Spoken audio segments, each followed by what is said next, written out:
geeks of the world, and welcome to the Will Dogs Games and Wrestling. Lucha Will Dog here with my instant reaction to WrestleMania 32. My house guests left maybe like 5 minutes ago. Just watched the show. This is about an hour late because I got the timing wrong, but thanks to the network I was able to watch the whole show. So, I did not watch the pre-show, unfortunately, because I was busy getting things ready for my guests. So, we'll just run down who won the pre-show matches. I have nothing much to say about them. Kalisto did retain against Ryback. Right call, as I said in my predictions. Team Total Divas won as expected with WWE's booking. I think it's wrong, but it's what happened. And the Usos did go over the Dudley Boys, so good job there, WWE, for proving me wrong and doing the right thing.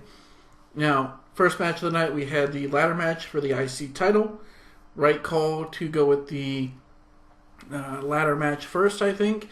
And we had a surprise victor. Neither what I wanted to happen, how I would booked it, or how I thought WWE would book it came to fruition. Zack Ryder took the title of anybody, and I thought it was a great ending to that match. He had his dad in the ring. It was good. It reminded me of Tables, Ladders, and Chairs 2011, where he took the U.S. title. It was a big deal, and it was a big deal today. I like that. Congratulations, Zack Ryder, new IC champion.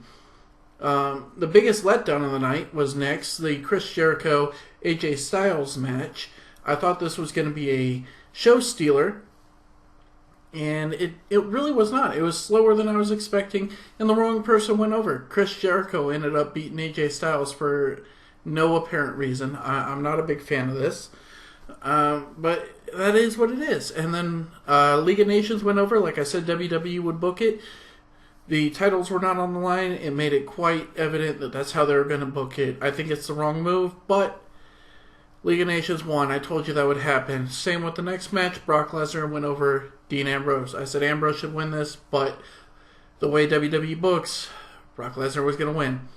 Now, the triple threat for the Divas title, which is now the WWE Women's Championship. Thank you, WWE, for getting rid of that horrible Divas title and acknowledging that these women are actually superstars who put their bodies on the line and do everything the men do. I mean, you don't see them in cage matches, no, but they put their bodies on the line. So, I like the new title. The new title looks like an altered version of the main WWE World Heavyweight Championship, and I'm a big fan of it. Charlotte ended up retaining.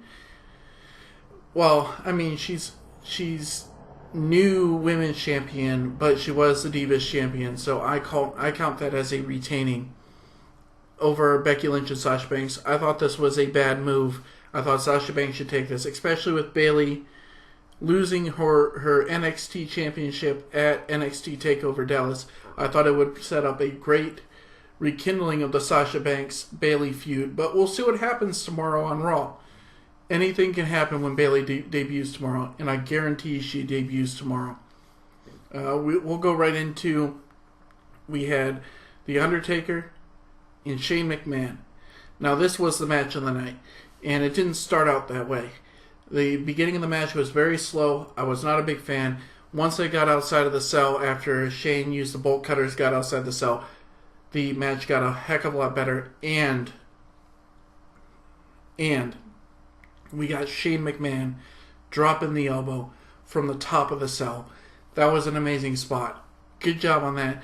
Thank you, Shane. Thank you, Taker, for at least putting on a great match. I'm going to go back and watch that one again. Next, we had the 20-man Battle Royal for the Andre the Giant Memorial Battle Royal Trophy, and they went with the right person here. Now, I said Seth Rollins should go. Seth Rollins wasn't in the match. That's all right. Baron Corbin went over. Baron Corbin is an NXT wrestler who is ready to come up to the main roster. This is a great way of giving him a win before he debuts tomorrow, which he will debut tomorrow. That is another guarantee. Now, we had some surprises in this match, and some stuff you probably didn't even notice. So, DDP was in the match. He got announced. And also, Shaq, of all people. I think this is kind of foreshadowing who their celebrity inductee is going to be next year, if they're going to put Shaq in for some reason. There was a cool little moment with him and Big Show. That was pretty cool. But one legend they didn't announce was Tatanka. Tatanka was in the match. I mean, I saw him before they even acknowledged him.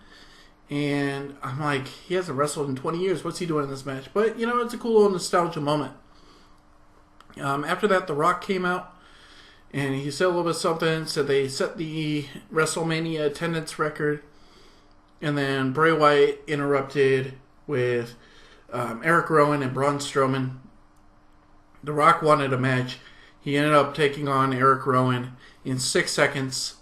He hit him with a rock bottom and beat him. That's fine. He's got the record now for fastest WrestleMania match. Whatever. I mean, it is what it is. And then now we go on to the main event of the evening. Roman Reigns versus Triple H. Exactly what I said would happen happened. Roman Reigns went over. But unfortunately, he did not turn heel.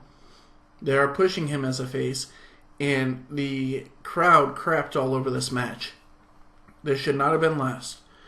I maintain that Shane Undertaker should have been last. It was a great match. It was better than this match. And frankly, the Roman Triple H match really left a sour taste in my mouth. Other than that, we did have a cool little moment where after the League of Nations beat New Day, they said that no 3 superstars could beat them. And then who comes out but Shawn Michaels? Shawn Michaels comes out. And you have Stone Cold come out. And I believe was it The Rock? I think The Rock might have come out, something like that. I forget who the third person was, to tell you the truth. But they did a little thing where they each did their finishing maneuvers, and that was really cool. I mean, I had some friends over who were kind of Lapsed fans. They used to watch back in the 90s. They haven't watched in a while. So this was a show to show your friends who maybe haven't watched in a while, because there was a lot of nostalgia acts going. But on top of that, for the WWE fan, this was not a great Mania. I think the last time a Mania disappointed me more was WrestleMania 29. So it is what it is. And also big news, John Cena did return to help The Rock against the Wyatt family after The Rock beat Eric Rowan. So Cena is back. But that's about it. Overall, out of 10, give it about a 5. Not very happy, not very pissed, but I'm not very happy. So, on that note, we will leave that there. Go ahead and comment down below. Tell me what you thought of the show. Overall, like I said, I'm not a big fan, but if you were, let me know. I'd like to, interact. Go ahead and hit that subscribe button, the big red button up there. Go ahead and hit that for me, please. And follow me on Facebook, the Will Dog Games of Wrestling YouTube page on Facebook. Follow me on Twitter at the Will Dog. Find me on Twitch, the Will Dog 1988. I'll be Twitch streaming probably some WWE 2K16 later. And I'll leave it at that and say, remember, whatever your geek is, be sure, let your geek out.